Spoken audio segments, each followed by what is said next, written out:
Once upon a time in the heart of Willow Creek Farm, where the clover was always sweet and the puddles were perfect for splashing, lived a rooster named Barnaby. Barnaby was no ordinary rooster. He believed he had the most important job in the entire world.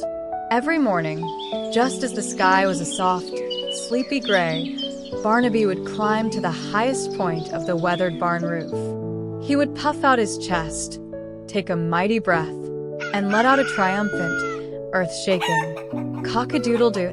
And every single morning, as if obeying his command, the sun would peek over the distant hills, spilling liquid gold across the fields. He'd say, hopping down to chat with his best friend. You see, Daisy? A perfect performance. The world can begin its day thanks to me. Daisy would blink slowly. Then Daisy said, "It was a very lovely crow, Barnaby.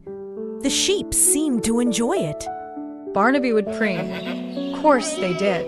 I am the keeper of the schedule, the master of the morning. His favorite thing in the world was the farm's motto.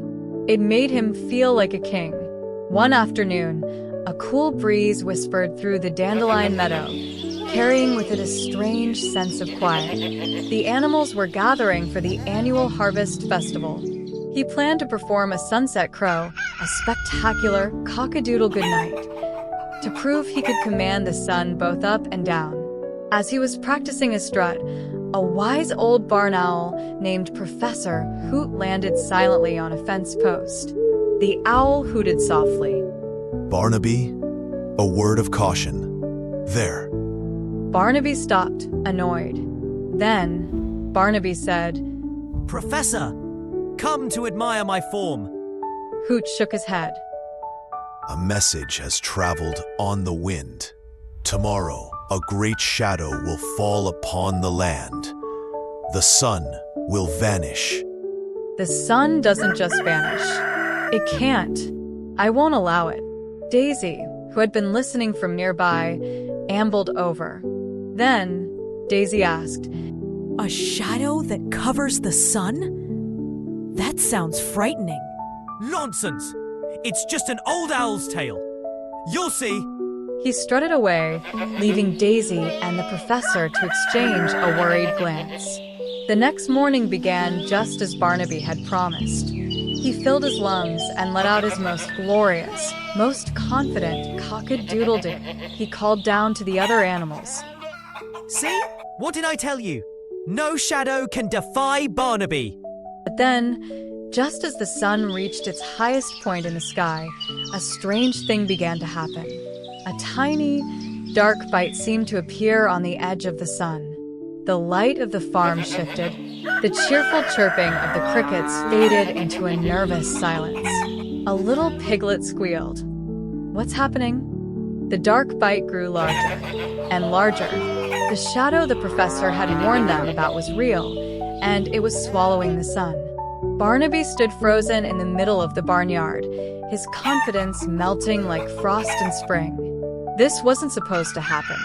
A young lamb bleated, its voice trembling. "Do something, Barnaby. Crow. Make it go away." Panic seized him. He flew to the top of a fence post, took the deepest breath of his life, and crowed with all his might. Cock-a-doodle-doo, but the darkness only deepened. His crow, now sounding desperate and shrill, was no use. The last sliver of sun vanished, and the farm was plunged into an eerie, midday night. The animals cried out in fear. He had failed. He hopped down from the post, his pride completely gone, and hid behind a water trough, feeling smaller than he ever had in his life. She heard a soft, heavy tread behind him. It was Daisy. "It is dark, Barnaby." I couldn't stop it, Daisy. I'm not special. My crow, it's just noise.